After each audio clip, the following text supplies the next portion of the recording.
سلام أملاخ نعقوم يكون كم تلمود مدب سعنا إن قد صلت هذا لا مالتيو نهزبي يتقمي يوحنس يدولكو فيديوهات حيز متسألوه خصاب موداتا مسايت سنحو نزل channel حدش سبات زغنكم سبسكرايب لايك شير مقبار أي ترسعو زنقاقح زهنس من الاختزات عايزو ما قلت حوارنا نتينا لنا قداميتي فيديو زيهم قال هيوتسي مجلس إيوه مالو هوارات نبيات دحر حج أين قبلنا إلى مالو أو أني إشتي دزارو قالني اسكن اسمعيهم نبي የሚባል የለንም ሐዋርያት የሚባል የለንም ነብይትም የለችም እንግዲህ ከዚህ ጋር ያይዘን በትክክለኛው ጾታ ሴትና ወንድ ስለሆነ አንሾምም እንደዛ የሚሉ ሰዎችንም አናስገለግልም የምንለው ውሸት ነው ውሸት እንደሆኑ እኔን ተከታዮቼ ማቴዎስ ዮሐንስ ወንጌል 16 ላይ ነው ተከታዮቼ መሆናቸውን በፍሬዎቻችሁ ታውቃቸዋላችሁ ነው ማለት እንግዲህ ፍሬ ያያየን ነው ማለት ነው ቃለ ሕይወት ያለች ያለችው ከማንንም ጋር አንወዳደርም የማንንም እንትን አንነቅፍም ቃሉ የሚለውን ይያልን ነው ይሄን የምንለውኛ ለህዝባችን ነው እውነቱን ለመግለጽ ማንንም ለመኮነን እንትን ለማለት ሳይሆን በቃሉ ህዝቡ መመለስ ወደ ቃሉ መመለስ አለበት ያስተምሮ ንጽህና መመለስ አለበት ምክንያቱም ቅድም ሲጠይቅ ለምን ሐዋርያትና ነቢያት ብለሃል ሁለቱ ያስተምሮ ንጽህናችንን ስላራገፈን ስላሽ መደመደ ነው እኛም እየቃጣን ስለሆነ ነው ስለዚህ አጥቢያዎቻችንን የምንለው ተመለሱ ወይ ጉድ አቱም ሰባት እንታ ኢና ንርእ ደለና በዘመን እዚ ናይ ሐዋርያትና ነቢያትና አገልግሎት በቃ አይንቀበልና ክትብል ጀሚራ ናይ ጴንጤ ቤተ ክርስቲያን በጣም ይደሕፍር حسوت سلاد بزحس بقى حقنياتات يلون كتبلسي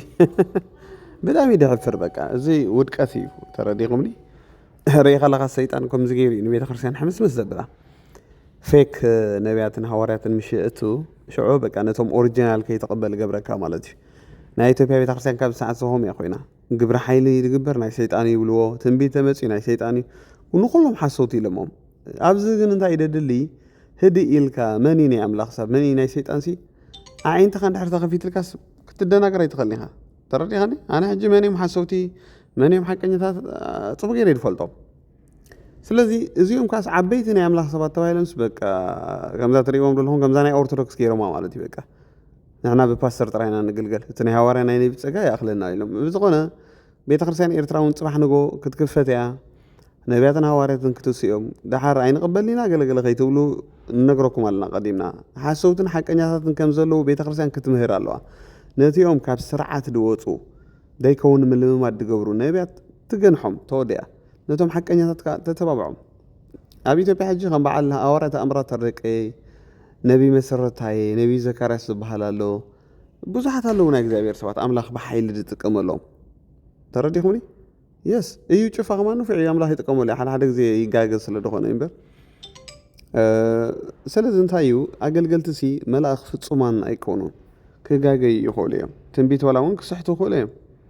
با اجسي ابلاكا ددسس نبسي واب بولي كيدان دنبرو نبيات سي اب زمن زتدلوسي كلهم حسوتو توهال نيريمكو غليهم سي قلقلناي انتاشو مغبر توهال النبي لحجي ناي حرقي نبقى منزرأته لتبهل النبي اللي حجي أما تعرف كل بصح له نأمره دسك في نجر زي أتوم حجسي أبزق زي زدلوس حسوت نبيات متبهلون يرو مالتيكو بتعمي دقر مكان بتعمي جن نقحاتي قد له قال بيت خرسيان بكانتي ناي أملاخ تصقى انتاي قبروا الله أير ليناني ونام بعد بسحين مالتي يجيك عليه وتكاتر يوالهم نبياتن حوارياتن أير ليناني امتبال الله سلامن داي سيطان نبياتن حوارياتن كل ጊዜ ድቃወሞም ተይልና እቲ ግሬስ ናይ ነቢ ናይ حوارياتن መሰረቲ ካላይካ ተጽዕኖ ኣለዎ ተረዲኹም ነቢ ኣብ ሓደ ቤተ ክርስቲያን እንድሕር ኣለዎ ሰይጣን ከም ድላዩ ከእንድር ኣይክእልኒ ነቢ ማለት ኣፍ እግዚአብሔር እዩ ዓይኑ ተኸፈተ እዩ ተረዲኹም ስለዚ ሰብ ከይነቅሕ ሰብ መገዲ ከይፈልጥ ነብሲ ኣቅጣጫ መገዲ ደረይካ ነው ዳስ ዋይ ሕጂ ነዚ ናይ ነቢያት አገልግሎት ካሃርሞ ተሲደሎ ሰይጣን مجمرة حسوتي يبلون يرنهم حقنياتات قصيلخا فيك نبيات افلفيلو مالتي فيك دراما الصراحه شعوق وزغا بتم حسوت نبيات حارقكا كلهم بعل جيشوان قالن طنقلتيم تفلو مالتي زياتا ناي سيطان جول مالتي يحزنك ايغن بتام يدهزنك ያ ቤተ ክርስቲያን ክትነቅሕ ኣለዋ ይብል ብዝኾነ ንቐጽል ሰው ለምንድን ነው ቤቱ ሄዶ የእንትናን ይከፍታል ገና ቻናሉን እንደከፈት ሲል በእናት ቀይረው እርስማ እንደ ቀየርክ ሌላ ቀይረው በእናት ቀይረው አገኘ አየው የገጠመው ነው ገጥሞታል ከዚያ በኋላ ሁሉም ቤት ገጥሞታል ማለት ነው ታሪክ ከዛ በኋላ ወንድም ማሰግድ ይመጣል ስትቀይረው ቀሚስ አርጓል ነጭ ቀሚስ እንደው መስቀል ማስሯል መሰል አይደለ ከነ ቀሚሱ ሮሜን ያስጠናል ጸጋው አድኖናል በስራችን አይደለም ሲል ምን ትሆናል እሱ ላይ አርገው በእናት ትላላትል እንደ ቀየርክ የሆነ ሰው እግሩን ወደ ላይ አርጎ ሲጨፍር ሲል በእናት ቀየረ ቀረኮ እንደሱ መፎጋገር ቀረ የሆነ ቀን ሲሉ ቀይሩ በእናት ከዛስ ነጠላ አርገውልክ ይላሉ አይሉ ነጠላ አርገው ከዛስ ትቆያለህ እሱ ጋር አየ ጉዳይ አሁን ነጠላ ኮት ምናም በመፈረዝ መሻወድ የለም ከዚህ በኋላ ኢየሱስና የኢየሱስ ነገር ብቻ ጽድቄ ቅድስናዬ ብቃቴ ድፍረቴ በቃ ሳወራ ሞራሌ ሳወራ ድፍረቴ ኢየሱስ ብቻ ወሬ ቀረ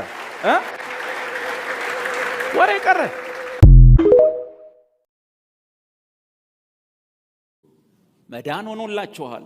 መዳን ብቻ አይደለም ማታ ገብተህ ጸልይ እግዚአብሔር ሆይ ስሜን ከሕይወት መጽሐፍ ደምስስ ብትል አትደመሰስም እኛ የምንሰብከው ወንጌል የተሸቀጠ ወንጌል አይደለም አቅም የሌለው ወንጌል አይደለም በአንተ ጸሎት የሚቀየር ወንጌል የለም ኢየሱስ ያለው ሕይወት አለው ልጁ ያለው የዘላለም ሕይወት አለው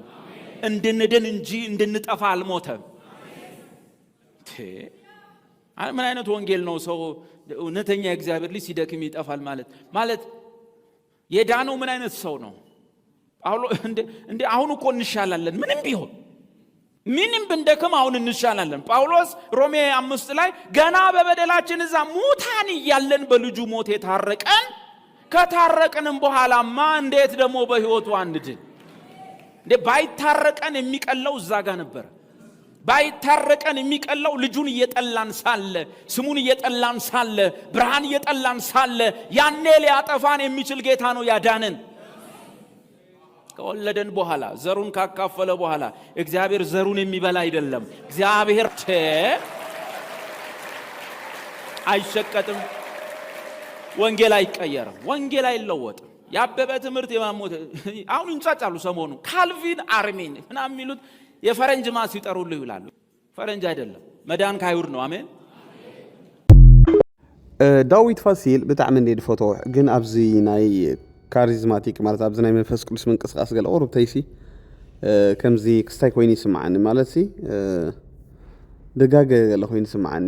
ማለት ሲ ከምዚ ሐዋርያት የለውን ገለ ኢሉ ምን ሓደ ግዜ ዛረብ ነይሩ ከመይ ናይ ዳዊት ፋሲል ትምህርት ሲገለገለ ኢለ ሕጂ ጸጋ ገለ ጽቡቕ እንዲ ድምህር ግን እቲ ግብረ ኃይል ገለስ ድኽሕዶ ደሎ ኮይኑ ይስማዓኒ ዳዊት ፋሲል ኣሰውዒልኩም ለኸሎ ኣብ ዝኾነ ትምህርቱ ዳዊት ፋሲል ሲ እዚ ናይ ግብረ ኃይሊ ናይ ተኣምራት ናይ ትንቢት ኣገልግሎት ገለሲ ከምዚ ልቡ ከፊቱ ኣይቅበልን እዩ ባላንስ ግን ክሕልው ክኽእል ኣለዎ ይብል ኣነ ምሽ ኣሎ ንፉዕ መምህር ከሎሲ ሐዋርያት የለውን ክብል ሰሚዕ ኣለዎ ሓደ ግዜ እውን እዚ ናይ መንፈስ ቅዱስ ምትንካፍ ገለ ከዓ ሕጂ ማለት መንፈስ ቅዱስ ኣይወድቕ እንዲ የወድቕ እምበር ድወደቑ ነይሮም እንዲኦም ሐዋርያ ጳውሎስ ወዲቑ ከም ሰኽራማት ኮይኖም እብለና መጽሓፍ ቅዱስ ኣለዉ መንፈስ ቅዱስ ፈርፈር ከብለካ እውን ይኽእል እዩ ሕጂ እዚኢታት ገለገለ ሲ ኣይ ቲንክ እንድዕ ካብ ኦርቶዶክስ ስለ ድመፅእ ድዩ ዳዊት ፋሲል ኣይፈልጥን ሕጂ እንታይ እዩ መሲልኩም ቤተ ክርስቲያን ብክልተ ነገር እያ ትናወፅ ዘላ ኣብዚ ግዜ እዚ እቶም ሓደ ሞር በቃ ቃል ኣምላኽ ገዲፎም ናብ ጸለለመ ኣትዮም ናብ ትንቢት ናብ ገለመለ ናብ ሓሸውየ ምንጣር ምዝላል ድርብሹ ኣለዉ ሓቂ ዝኽብሎ ፀንሐሲ ቲቪ ውላ ዓቢልካዮ ጥራሕ ድብሉ ኣለዉ ነቢያት ወጭዋጭ ጥራሕ በቃ ኣነ እውን ኣይርአዮም ኔ ንዕኦም ቃል ኣምላኽ ድምህሩ ከለኹም በዓል ተኣምራት ታረቂ ግብሪ ሓይሊ ገብሩ ተኣምራት ገብሩ ትምህርቲ ካ ድምህሩ እዚኣ ሕጂ ኣነ ብጣዕሚ እየ ድፈትዋ ከምዚኣ ክትከውን ኣለዋ ርግእ ኢልካ ማለት እዩ ተረዲኦምኒ ወላ እውን ኣብ ናይ ኤርትራ ተመፂኻ በዓል ሃዋርያ ሕነሸም እንኮ ንፋዓት እዮም ማለት ትምህርቲ ንፋዓት እዮም ወላ ኣብቲ ናይ ደሊቨራንስ ኣገልግሎት ንፍዕ እዩ ከምኡ ፅቡቕ ይብል ኣነ ከም ዝምሻሎ ሰቂልካ ሓደ ጫፍሒስካ ጥራይ ትንቢት ገለ ዝለል ጨድር ጩህ ገለ እንዳበልካ እዚታ ፅቡቕ ኣይኮነን ትምህርቲ ክሕወስ ኣለዎ ድብል እምነት ይደለኒ ሕጂ ዳዊት ፋሲልካ እሲ ቁሩብ ኣብ ከምዚ ናይ መንፈስ ቅዱስ ሪቫይቫል ገለሲ ዘይኣምን ኮይኑ ይስማዓኒ እምበር ትምህርቲ ዳ እንታይ ክወፅኦ ሓደ ግዜ ደምፅኦ ትምህርቲ ፍላይ ፅቡቕ እዩ እዚኣ ሕጂ ክብላ ፀንሐሲ ንሕና በቃ ብፀጋ ድሒና ኢና ዓባይ ትምህርቲ እያ ማለት እዩ ያ እቲ ኣሰግድ ባህል ሕጂ ናይ ተሃድሶ መምህር እዩ ብዙሕ ሰብ ይድፈቶ ህዲ ኢሉ ይድምህር ገለገለ ግን ሰብ ምዃን ሰብ ምዃን ኣይተርፎን እዩ ያ ርእሱ ድኻለና እናቶም ፅቡቕ ነገር ኣለዎም ንዕና ነቲ ፅቡቕ ንበል ነቲ ጌጋ ንበል እዚኣ ድብለኩም ኩሉ ግዜ ትድጠቕመና ንወስድ ደይጠቕመና ኸ ንገድፎ ማለት እዩ ብዝኾነ ንቐፅል ጫት ቅሜ እናታችን ቡና ያፈላች ጫት እየቃምን ኖርማል ነው እኛ ጋር እሱ ጫቱ ምን ቡናው እና ምን ትላለች እነዚህ ጴንጤዎች በኮርኒስ ብር ይሰጣሉ አለች በደንብ ስማኝ እነዚህ ጴንጤዎች በኮርኒስ ብር ይሰጣሉ አለች አልኳት አዎ ብር ይሰጣሉ እንዴት ነው የሚሰጡት ሰማይ ተከፈተ የሚሉት ነገር አለ ከዛ ሲከፈት ኮርኒሱም አብሮ ይከፈታል ዘሎ መውሰድ ነው አለች በምርቃና መንፈስ ጫት ቅመናል ሶስት ነን ኮት አለ ችግር የለም ማዳበሪያ ይዘን ወደ ቸርች ቀጥታ ሄድ እና አብነት ደግሞ ዓለምነህ ጀንበሩ የሚባል ሰው ተጋብዞ እያገለገለ ነበር እና ዘማሪው ወጣ መዘመር ጀመረ ሰማይ ተከፈተ አይልም ቆምንኛ አሁን አልኩት ጓደኛዬ ተከፍቷል ዘለው ሰድ ከዛ ማዳበሪያውን ቀስ ብለን አውጥተን እዚህ እግራችን ላይ አስቀምጥ ስናየው ተከፍቷል ይላል ግን የሚከፈት ነገር የለም ብር አይፈስም ምንድነው ነገሩ አይ ቆይ በደንብ ምናልባት በደንብ ሲከፈት እነሱ እንደሚሉት አንዴ ሊከፍቱት ነው ተባብለን ብናይ ብር አይወርድም እኔ የገባሁት ቸርች ውስጥ ብር ፈልጌ እንጂ ጌታን ፈልጌ አልነበር ለምን በቃ ጫት ከምሸጥና ዝም ብዬ አካውንታንት ሆኜ ከምኖር ምክንያቱም እኔ ኦዲተር ነበርኩኝ በቃ እንደዚህ ከምንከራተት ለምን ብር ወስጄ ለምን ምን ያርጉኛል አንድ ቀን ነው በማዳበሪያ ሞልቼ ወጣለሁ ብዬ ነው ደግሞ እውነትም ፊታቸውን ሳይው ጠቅላላ የሆነ የተከራይ ፊት የላቸውም ጴንጤዎች መልካቸው ራሱ ያብለጨልጫል አሁን የእናንተን ራሱ ሳይው ፊታችሁ ያከራይ ፊት እና እንዳምን አረገኝ በቃ ፊታቸው ያብለጨልጫል ሁሌ ይስቃሉ እንደኛ ደግሞ እየቃምንም አንስቅም እየጠጣንም አንስቅም በቃ ገባ ከዛ ሰውየው ቆመ በሩን ዝጉ አለ ሶስት ልጆች ማዳበሪያ ይዛችሁ መጣችኋል አቤት መገለጥ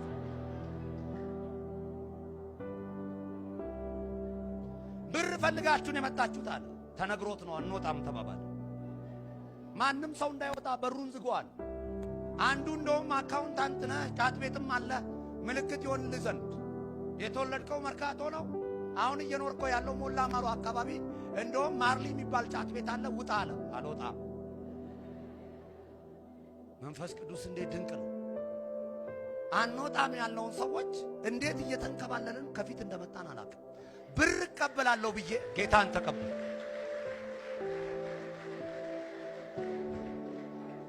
እዚህ ብር የለም እዚህ ወርቅ የለም እዚህ ያለው ቅባት ነው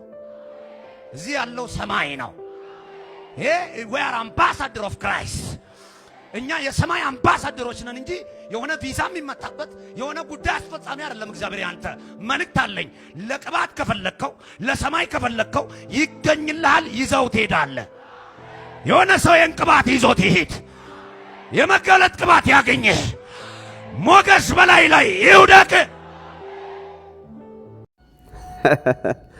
እዚያ ምስክርነት ማርያ ገሪማትኒ ጎይታ ንደቅ ሰባት ሰመ ገይሩ የድሕኖም ትርእለኹም ዓለምነህ ጀንበሩ በዓል እዚ ሕጂ ናብ ጎይታ ከይዱ እንዲሁ ግን በትናቱ ምክንያት ይድሒኑ ሕጂ ገለገለ ሰባት ትንቢት ገለገለ አገልግሎት አይደልን ቤተክርስቲያን ገለገለ ዝብሉ ራእይዎ በትንቢት ክንደይ ሰብ ድድሕን ብምግላጽ ክንደይ ሰብ ይዛን እዚ ራእይ እዚ ሕጂ ድምስክር ዘሎ ራእይዎ ብምንታይም ድሒኖም ብምንታይ ምክንያት እዮም ትሪኦም ኣለኹ እግዚአብሔር ብትንቢት ይጥቀሚቱም ሰባት በተአምራት ብናይ አምላኽ ስራሕ እመኑ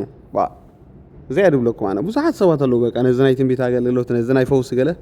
دنعقوه حسوت جلس لدراي قومي تكونوا نمدحان مغنيات كأي هوني ما إذا حونا رأي خميلو دحينون أبويتا خميلو متصير أيوه يا سلازة تنبيت أين نعق تنبيت مرمرون بر أي تنعويني بالكلام لا نغطل أفوسلي حاسوت ممهران نحاسوت تمرتن كمين حجي إتا حاسوت بالكال تتخون مع رنايا جيجا تمرتي ويكا مسمر زلقاقه تبلنا يصبغ حاسوت كن قالو دو اوه اما صاحب قدس بتخكل حاسوت اتليس حدش كيدان كابت بوزح بسلسته ነገር አቀሚጠልና አለው ተቀዳማይ አብ ካላ ዮሐንስ ተጫዓተላ ሓንቲ ማዕራፍ እንዳድላታ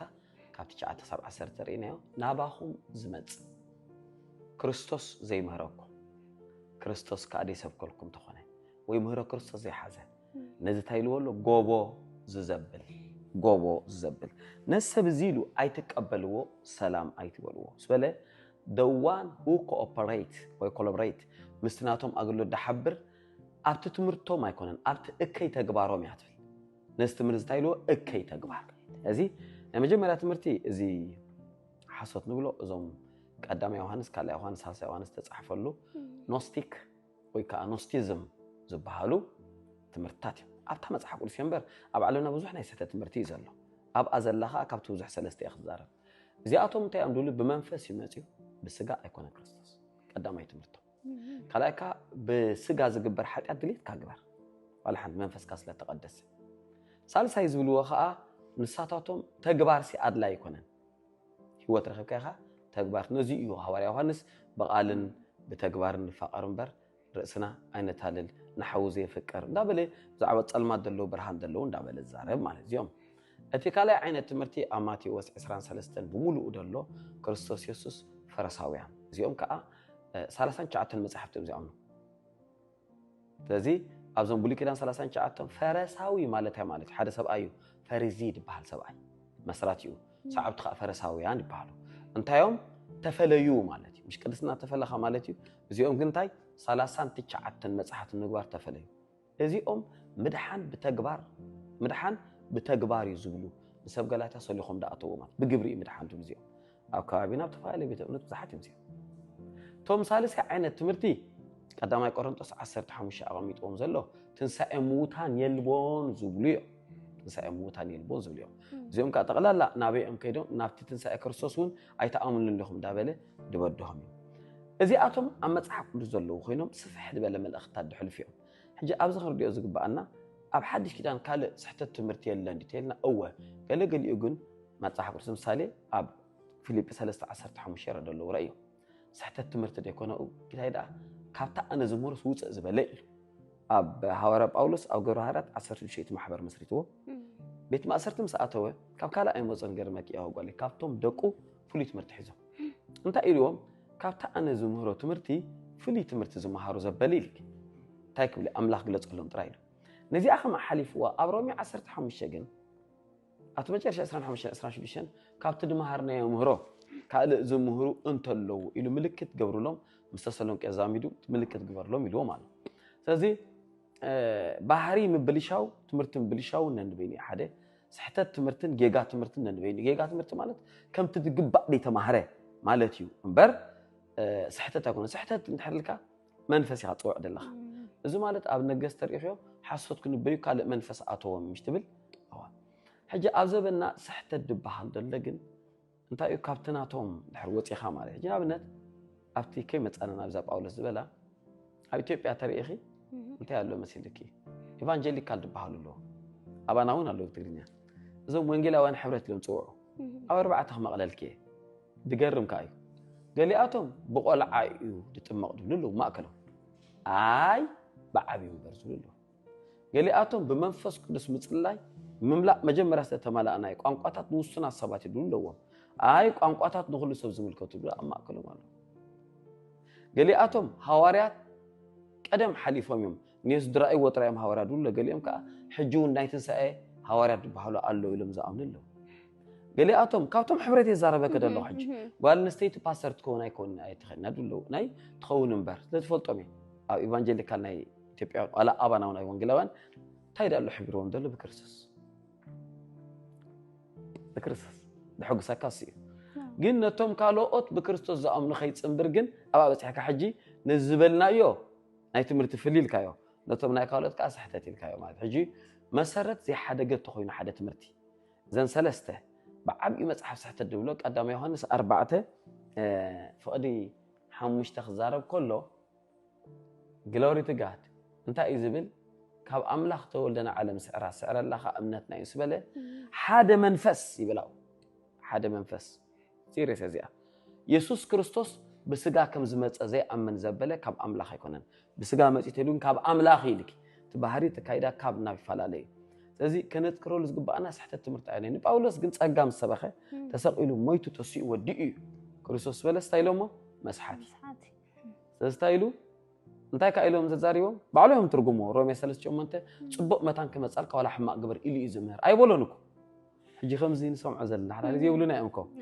ወላ ቶም ተማሃሮና ኣብ ክላስ መጽኦም ገሊኦም ምሕረት ሓቱ ገሊኦም ኣገልገልቲ ምሕረት ሓቱ ገሊኦም በትናይ ሚኒስትርና ዋትስኣፕ ደው ኢሎም ኣይመስለና ነይርብሉ ክንሕዘሎም ኣይንኽእል ኢና ከመጀመሪያውን ኣይሓዝናሎም ግን በዚ ጋጣም ሰማዕት ክሎ ደሊ ዝኾነ ፓስተር ዝኾነ ሽማግለ ዝኾነ ኣገልጋሊ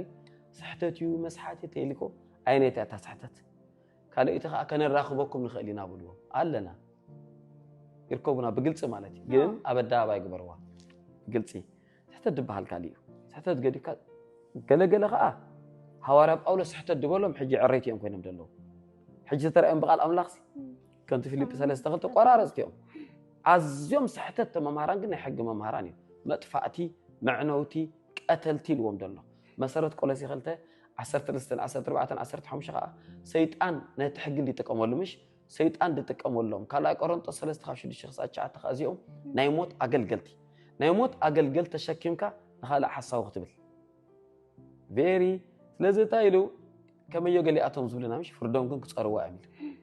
ሮሜ 6:1-2 እሙና ሓጢኣት ደነ ታብዕ ኢሉ ያ ኣይፋል ኣምላኽ ካባና የልዑሎ ኢልዎ ስለዚ እዚ እንዳመሰለ ስሕተት ትምህርቲ ከምዛ ኣይኮነን ከም ዝብሎ ድሎ ኣይኮነን wonderful thank you apostle كلا يا أخ حني أنا أبكر مع أملاخ مالتي أجعناشم قال حقوس اللي قال يكون كن أبكر مع أملاخ نفعي بك حناشم سي تمرتي تسقي أنا بك أبتا بوليتيكا ترى أوروبتي ورجال اللي بالمسحوار حناشم بر صبقت غيرو بري واحد جزي أري خلاص سب دندر غرغري لو لبس جزي بك معناته أتيهم وصيهم حسوتي ولو أتيهم هوارات يلون ولو أتيهم أين قبل نحجي سب كله حواوي سوي دلو قد نتصرتي صبغت أنا تصيروا بذا قطامي كتصلوا أبوستل كم زعينت نسبات حطوا فترة لهم أمزنا جبر كمل لسه أنا قابز channel لي كم صوئي بوزح سبون كم مهارولي مالتيو يا أنا نجيركم أحواتي بزنا هوا راح نشم مغنيات تسألوني قالت اليوم أنا قداي كونن أنا قاب كدم نجيركم تمرتوا بتعمير فوتو أب قداي بوليتيكا أي سما معني مستحسابو يا أبتا منفساوي تقداي جن هوا راح نشم نفع ممهري لي إذا أمن ماني هبو مالت كمزي بعد باسر قويتهم نحكي أبت ناي قداي بوليتيكا مزوت حزبو دوت الزبل اندايمو هوا راح نشم سي بتاع من أجل سيخات بلو مالت سبت إيرتراوين سي قبل بكل سب متقمته ناي بحكي بك إن شاء الله هزبو تزخون وانجيلا بإيرترا خصفح في الجامو تدبركت دمت هزبو تزخون لك خمسة على الباسر قويتهم قبل بقول سب تقميت أمر الله متقمته نيرو جن نمن تايو قومو زقبر دلو أي فلتن نمن تايو بالو دبل نمن تايو قال ناتو مخنيات كله يخلي جن مولو مخونه له متصبقوا لي يبل أنا ناتي رئيته مالتي أنت أبت منفسه وقد جن أنا بتعميد حق سني هوا رح نشم سلزي أنتايو كابتسل اختوصل لكم قال خاتكم سبات كابتسل ترايهم اختوصل لكم بكا مالسي بكا أبتو قداي بوليتيكا نحر ناتكادي سامع حسب تزاريو بكا كساين دقبرة حلفة زي بكا أنا كسا كويت أفيدو اللو حجاب زناي كريستنا كل هذا ناس حدا عينت حسب كن حسب ندلنا ما تسبكا أبتي زين السماء معلو نقدر فوندو أبتي السماء معلو خانو صدو لب ناسي نسفح مالتي أتحساس ناسي نسفح ترى ديهوني أجي لبنا ندحر أتصبيبنا جن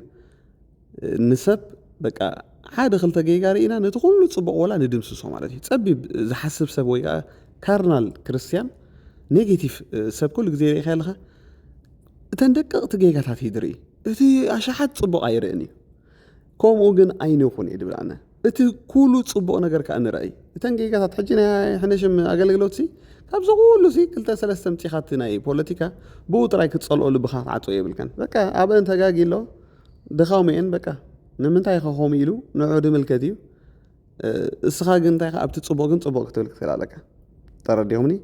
لذا أنا أجي ناي هوا راح نشوف تمرتات كل جديد كذا طلوا حدش فيديو داونلود كله يمصو أبز خاصاتكم كتبارك إلى يقربوا مالتي بزحتون كتصلوا تبلون لهم thank you so much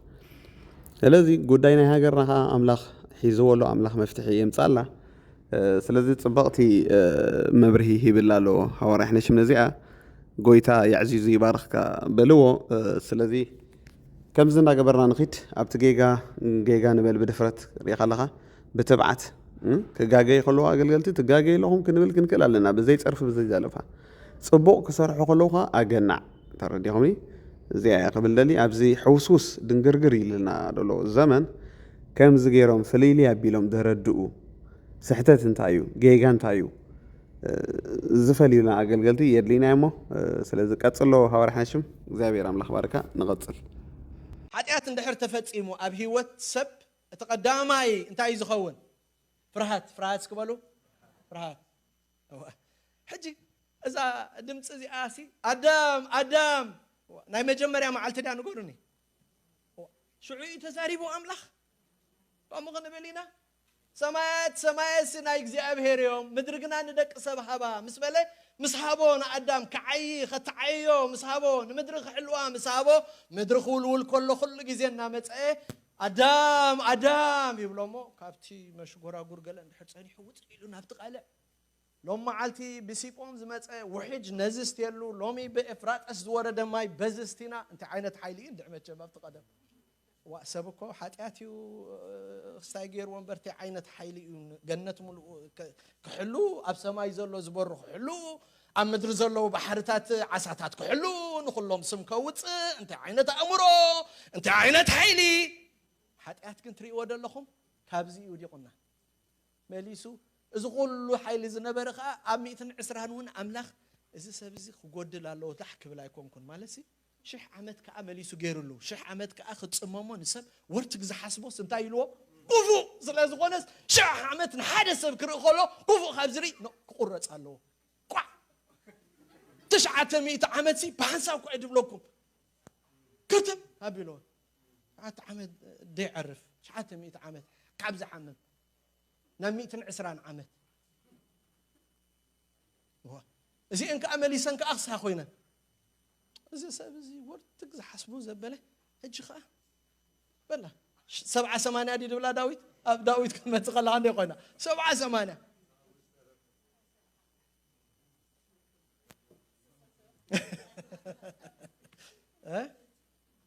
حج زافرحكو تبل دلخ نغركم من قالو ابو مصيوسي دفرح بابا يخاتب الحق ابو يخاتب قال اندحرات في اخاخه ريخهم اتفرحت بهال نجر طفعت زبهال نجر سلازلا اجي ابز غزازي حدا بوليس متيو تزبل تايد خونا داي بوليس تزبلكم تزبل ابز خوينا انا سلازريو تعانتو يدهرم كو مكينا اتوم دحن دخنا انتاي نخون تايدا خويني تايالو خويني ايد بالحق مكينا هرما بالكاتا متي خاخه اسقع خا تفرح تلبخا شغل بوك دبلك اسقع ويك اي مبرات تحسك عند حرمتيها ابز ندحر حجي تفرحات رايوه فرحات كوسقيلو كو يفرحني سب كوسقيل يفرحني ادهم زي افرح بدلوس دمص املاح دمص فتاويو دمص تزغزو دمص تزمحدر زبولو دمص توداي زبولو اب كل زغزو تغبار ايدو انت ايده فرح الله حاتيات مساته وغنا فرحات حيزي يدمص ملكت حاتيات حاده فرحات يابتي فرح جاجاوي يغبرك وصعت سلازل ابو كوي ابو እግዚአብሔር ስቡኡ ናይ ኩሉ መዓልቲ እዩ መብስ ወልወለ መጪ ኻዳ ሃይ ምግባር ናይ ኩሉ መዓልቲ እዩ ታይዳ ይፍልል ያምጪው ኃጢአት ስለዛት እስራን ሸሞንተን ምሳሌ ቁጥር 1 ረሲአን ዝጎየዮ ረሲአን ዝሰጎም ዘይብሎም ይሃድሙ ጻድቃን ግና ከም ሽደን አንበሳ ይተብዑ ረሲአንስ ዝጎየዮም ዘይብሎም በሉ እስኪ ሕጅሲ ዝጎየዮም ዘይብሎም እንታይ ዝብል ዘሎ በሉ ሕጂ ሪኢኹም ትፈልጡ ዶ ዝጎየዮ ዘይብሉ ከሃድም ዝራእኹም ወሰብ ኣሎ የለን ኃጢአት ግን አውሽጥ እንዲሁ አውሽጥ ኃጢአት አበዩ ዘይረአ ሃዳናዩ ማለት ዘይረአይ አጥቃዓይ ዘይረአይ ጎያያይ አይረአይን ይትዝጎይስ ምንም የለን ዝጎየዮም ዘይብሎም የምዱ ግን ብምኽንያት እቲ አውሽጥ አቲ ዘሎ ኃጢአት ይሃድሙ ታሆይኖም የምዱ ሃድሙ ደለው አትውሽጢ ኃጢአት ስለዛት ጻድቃን ከአከም ሽደን አንበሳ ይተብዑ አንተ ሰብ እኮ አይዚ ታይዳያ خمس ድብል ጽድቂ ትውሽ ዘሎ ሐቂ ታውሽ ዘሎ ቅድስና ሐያል ይገብሩ አምላህ መስገን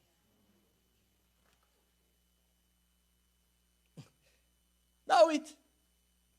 አባት ህዝባ መስአተወ ብዙሕ እንዲ አጥፊዩ አባላሽ ታመዝሙር 38 51 ክልቲአን ተሪኹመን በጣም ዘገርም ጸሎት ዘገርም والله حتيمو እንደ ኢኸም ዳዊት ዝንስሐ ከህሉ ዶ ኢኻትብል አፍታ 51 እንታይ ኢሉ መሲልኩም መካበቢያ ኢየሩሳሌም ንደቅ ኢሉ ሰብ ኃጢአት ምስገበረ ስምዑን ምንታይ ይፈርሕ ሓጹሩ ይዝቕምጣት ስለምንታይ ኣብ ገዛ ደቂስና ንሓድር ንገሩኒ ታያለዎ ገዛና ቀጽር ለዎ ተዕጾ ትድቅስ ኃጢአት ዘአተዎ ህይወት መካበቢዩ ይዝወት ሓጹር የብልካ ዝከላኸል ነገር የለን ጋህ ዝበለዩ ይርዳእካ ነዚ ኢኻ ሕጂ ትፈርህ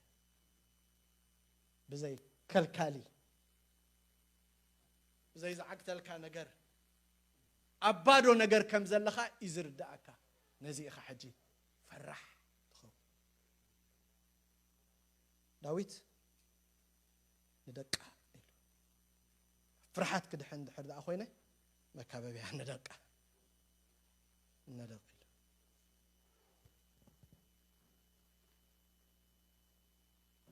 ሓጹር ሓለዋ እዩ ዝቕንጠጥ ሓለዋኻ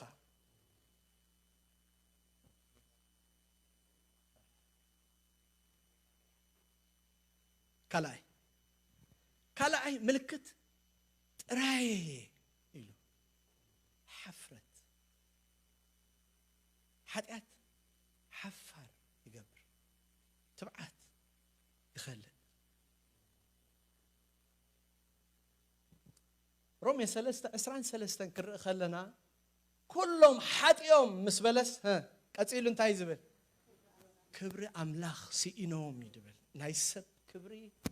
ክብሪ አምላኽ ሰብ ኣብ ክብሪ ይዝነብር ኣብ ጽድቅ ክነብር ከሎ ኣብ ክብሪ ይዝነብር አምላኽቲ ንዓኻ ዝበሎ ክብሪ ስለ ዘልዕሎ ኢኻ ሽዑ ጥራሕካ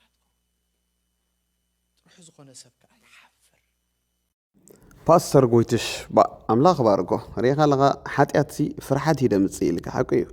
ራዕራዕ ኢኻ ትብል ማለት በቃ ትጨነቕ ካብ ሰብ ተሃድም ገለገለ ኃጢአት ኮ ማራ ኮይ በቃ ደዋርደካ ሪኻ ለኻ መጽሓፍ ቅዱስ ወላኹም ኢሉ ምሽ ኃጢአት ስውርደት ህዝብታት ኢሉ መዋረድ ኮይ ኃጢአት ክትፈርሕ ክትሽበር ገብረካ ወላ አዳምን ሄዋን ሪኻ እዮም ኃጢአት ምስ ገበሩሲ ከሃድሙ ጀሚሮም ማለት እዩ ስለዚ ዓባይ መልእኽቲ ይሕሊፍልና ፓስተር ጎይትሽ እግዚአብሔር አምላኽ ባርኮ ማሻአላህ ኣብ ኩሉ ይድሕጉሰካ ወላ ኣብቲ መንፈሳዊ ወላ ኣብቲ ፖለቲካ እግዚአብሔር አምላኽ ይዕዚዝ ባርኮ ካብቶም በረኸትና እዩ ማለት እዩ نقتل مارتا أنت عند هرينا كافتم قدوسا يسوع زفكرو ببزحين يسوع نخفكروا اتفقرهم نخجلصوا ببزح أجلجلوت اتجنّا ويكا ناي أجلجلوت مثالي زلوا سميتيا أوكي يسوع اللي حد عايز كريه تبلا عنك مجلسي وانت عند هرينا أجلجلوت اوكي مجلجل مالك نعملك مفكاري انت نعملك زفكر كايو فقري ام انت يخات قلصو ام حزبو يخات قلصو ام اجلجلوت يخات قلصو ስለዚህ ብጽቡቅ ዝኾነ ምሳሌ ትምሰለሉ ነገር ኣለዋ ጉድለት ዘለዎ ትምሰለሉ ምሳሌ ኣለዋ እቲ ምግልጋላ ሰናይ ክነሱ ግን ገለ ነገር ከዓጉደሉ ኣለዎ ግን በአገልግሎት ምሳሌ ትምሰል ሓፍቲያ ማለት እዩ ማርታ በህምዚና المسلا ማርያም ካ ኣብ ትሕቲ ኢየሱስ ትቕመጥ አሜን ንቃል አምላኽ ጊዜ ዘለዋ ንመንፈሳዊ ህይወት ጊዜ ዘለዋ ኩሉ ጊዜ ካብ አፍ ኢየሱስ ዝወፅእ ቃል ክትሰምዕ ኩሉ ጊዜ ንጊዜ መንፈሳዊ ጊዜ የድልዩ ኦኬ ንመንፈሳዊ ነገር ዋጋ አዲካ ቆፍ እንድህሪልካ መንፈሳዊ ነገር ትመልእ እዚያኻ ብምንታይና ንምስላ ኣብ ዝኸዶ ቦታ ኢየሱስ እንታይ ነይርዋ ቦታ ነይርዋ ብትሕቲ እግሩ ትቕመጠሉ እንዳ ፈሪሳዊ ገዛ ተኣትዩ ኣውላ እንዳ ማርታ ገዛ ተኣትዩ ኣውላ ኣብ ዝኸዶ ቦታ ኣውላ ኢብን ኣብ መቃብር ውሽጢ ኢየሱስ ኣብ ሞይቱ ተባሂሉ ከሎ ኣውላ ማርያም ኣብ ትሕቲ እግሪ ኢየሱስ ኮፍ ናይ ምባል መንፈሳዊ ህይወት እቲ ሪል ዝኾነ ህይወት ናይ ምክፋል ጊዜ ኣለዋ በዚህን ሰለስተና ክንርኢ ማለት እዩ ኦኬ ኣብዚ ቤት እዚ ኢየሱስ ምስ ኣተወ ሕጂ ትብቕዓትና ይኽርየክን ናበይ ክነምፅኦም ዘለና ትብቕዓትና ትብቕዓት ዝብሉ ኣብ ውሽጥና ዘሎ ብቕዓት ከመይ ክንገልፆም ዘለና ኢና ክንዛረብ ማለት እዩ ምክንያቱ ኩሉ ቃል ዝተፃሓፈ ንትምህርትና እዩ ኦኬ ንትምህርትና እዩ ንህይወትና እዩ ማለት እዩ ንዓይና ካትክን መንፈሳዊ ነገር ንምርዳእ ብጣዕሚ ኢዚ እዩ ንምንታይ መሲልክን ንሳቶም ብህይወቶም እዮም ሓሊፎም እዮም نحنا قلت تصحفوا بقليل حج أنا زاربك نزلوا كبايب على عطف غيركم كسب كتخلى لك نستيل خنابز كتوصوا تخلى أخن ما ناتم تصحف سلا زخنا مالتي هيوات كن كفتن كان لو كنت سنتين كنت فتنوا بهيوات تحالفوا ولا خن زي الراجل تحالفوا يا خن كل رخلنا بز مثال يوم زغن رخلنا مارتاب جزعن فدي أتياتنا بجزع حدا كنت أقول قلوا دليت على الله خلته بزح تسعر نبرت زبل قال اسمرالو صعر نيرو تاعقلقلوتاتن يسوس زلوا فقر مغلطي انتاي ندرينا صعر لو صعري مناتم قال املاك قلص غيرو سلاز نغرنا تسعر نبرت يلو بزح صعري اللوا بينا تسعر نيرا بينا مارتا مريم كا تحت يقرو قوفينا نيرا قال تسمع نيرا اوكي مدل قال كنا سسلاي كله ግን እቲ ተገልግሎ ዝነበረት አገልግሎት ብጸጋ መልአት አገልግሎት አይኮነን ጸጋ ዝመለው አገልግሎት አይነበረን ምክንያቱም ሰባት ጸጋ ዝመለውም ሰባትን ጸጋ ዘይመለውም ሰባትን ይፍለጡ እዮም ጸጋ ከመለና ከሎ እንታይ ዓይነት ህይወት ይልወና ጸጋ ከመለና ከሎ አንተ ዓይነት ህይወት ይልወና ግልጽ ማለት እዩ ምክንያቱም ጸጋ አውሽት ዝህባ ነገር ዘይኮነ ተገሊጹ ዝራ ነገር ስለዝኾነ ካብ ጸጋ መልአት ንገብሮ ነገርን ካብ ጸጋ ጉለት ንገብሮ ነገርን ግልጽ እዩ እዚ ሁሉ በብዝሕ ዘድክማ ዘሎ ነገር ነጽራ ዘሎ ነገር ኣብ ዘረባኣ ተለዊጡ ማለት እዩ እንታይ ኢላ ልክ መጽያ ናብ ኢየሱስ መጽያ ታይላቶ ጎይታ ኣነ ደው ኢለ ከገልግለኩም ከለኹ ኢላቶ ሓፍተይ ካ ኾፍ ኢላ ተሓገዘትኒ ኣይገደካን ኢላቶ ሕጂ እንታይ ሒዛ መጽያ ተይልና ካብ ጸጋ ሰብ ተጎዲሉ እንታይ ዝገብር ክስ ሒዙ ይመጽእ ኦኬ ክስ ሒዛ መጽያ ማለት እዩ እንታይ እንድሕርልና ጎዲላ ካብ ጸጋ ዘረባሁም ይሉና ይኮናል ብጫው ከም ዝተኸመመ ብምንታይ ይኹን ይሉና ብጸጋ ይኹን ይሉ ስለሆነ ካብ ጉድለ ዝመጽእ ነገር እንታይ ደልና ሓደ ክስ ዝመጽእ ማለት እዩ ሕጂ ኣብ ቅድሚ ኢየሱስ ንሓፍታ ንማርያም ዳጌራታ ከሲሳታ ኣይገደካንዶ ንስኻ ትሕግዘኒ ኣነ ኣኽደክም ኣይገደካንዶ ኦኬ እቲ ሪያሊቱ ግን እንታይ ኢና ነርና በጃኸይ ሓግዝኒ ይካል ይካልን ይካል ግን ከይዳ ኢየሱስ ተጌራታ ከሲሳታ ጎይታ እንታይ ኢልዋ ማርታ ማርታ በብዙሕ ተጨነቐለኺ በሰብያ ወሪዳ ብዙሕ ክስ ኣለባ ብዙሕ ጭንቅ ኣለባ ብዙሕ ውከት ኣለባ ትገብሮ ዘላ ግብሪ ግን ሰናይ ግብሪ ንየሱስ ያተገልግሎ ዘላ ግና አገልግሎታ አውሽታ ዝገለጾ ነገር እንታይ እንድሕሪልና ክሲ ጭንቀት ሁከት ተሓርታ ኢልዋ ኣብዚ ጊዜ እዚ ማርያም ሓንቲ ቃል ኣይተዛረበት ማርያም ፈጽማ ኣይተዛረብና ብዛዕባ ማርያም ዝዛረብ መን እዩ ኢየሱስ እንታይ ኢሉ ማርታ ማርታ በብዙሕ ትጭነቕን ትህወቕን ኣለኺ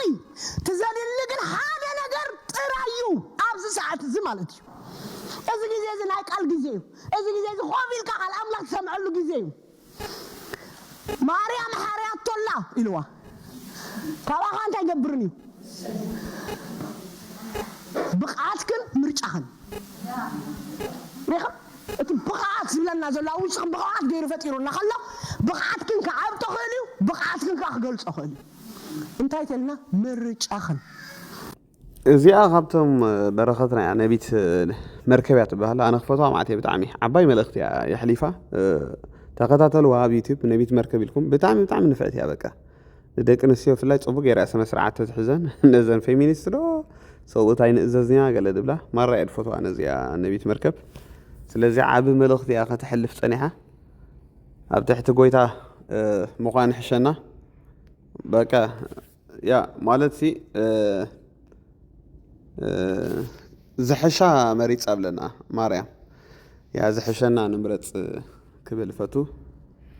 በሉስከ ናይ ሎማዓንቲ መልእኽተይ እዚ ይመስል ነይሩ ኣብ ቀጻሊ ብኻልእ ክሳብ ንራኸብ ሰሰናይ ከምቲ ልሙድ መዝሙር እናሰማዕና ንወድእ ሃናፂ ርእይቶታትኩም ኮሜንት ኣብ ኮሜንት ኣቐምጡለይ ኣብ ሜሴንጀር መፂኹም እዚ ይዕሪ እዚ ፅቡቕ ኣሎ በሉኒ ንስኻትኩም ኢኹም መስትያተይ ከምዚ እንዳገበርኩ ከነቓቕሓኩም ተበጊሰ ኣለኹ ብዙሕ ቪድዮታት ሰሪሐ ኣዳሌ ኦንሊ ሚጌረ ኣለኹ በቃ ክትባረኹ ጥራይኹም ድሕሪ ሕጂ በቃ ክትባረኹ ኢኹም ብመንፈስ ብኩሉ ነገር ክትዓቢ ኢኹም ማለት እዩ ንዓኹም ድሃንፅ ዝበልክዎ መልእኽታት ብዙሕ ቪድዮታት ሰሪሐ ኣለኹ ረግፀኛ እዚ ዓመት እዚ ብዙሓት ክትነፅ ኢኹም ብዙሓት ክትባረኹ ኢኹም ኣብ ቅድሚ ኣምላኽ ሳብስክራይብ ምግባር ኣይትረስዑ ሼር ምግባር ኣይትረስዑ ህዝብና ክንንቅሕ ማለት እዩ ናይ ሎማዓንቲ መደበያ ብዝውድእ ኣለኹ ሰሰና እዩ መዝሙር እንዳሰማዕና ንወዳእ እያ መደብና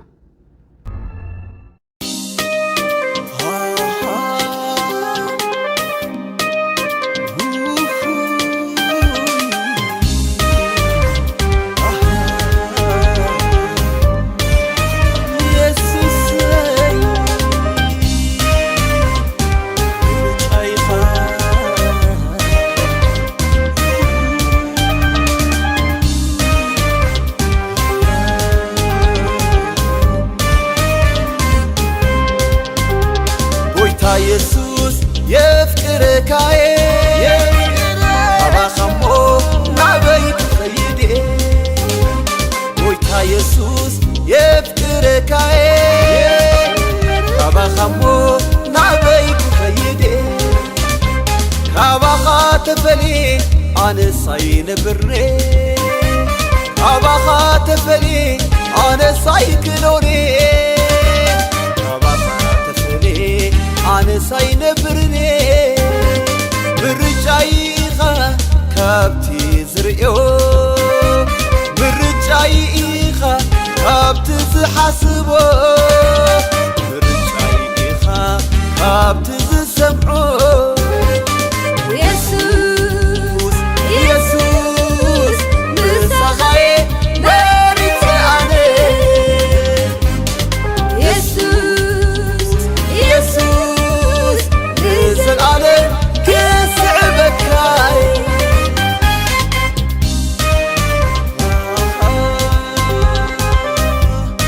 يسوس كسعبك هاي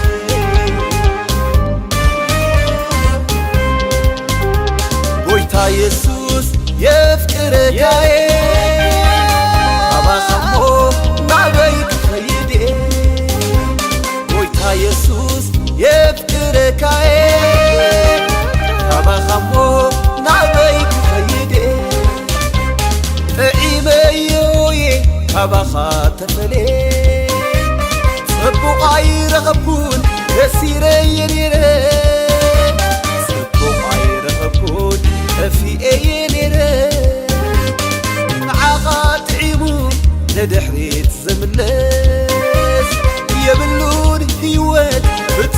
سلام حقوق يبلو هيوت بتصوم سلام حقوق يسوس يسوس مسخي مريت عني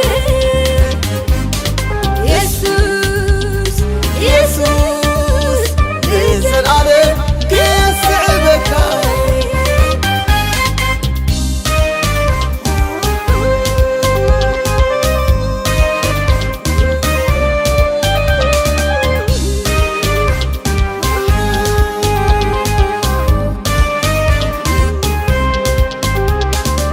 يسوس يفكرك أبا خمو نعليك خيدي ويتا يسوس يفكرك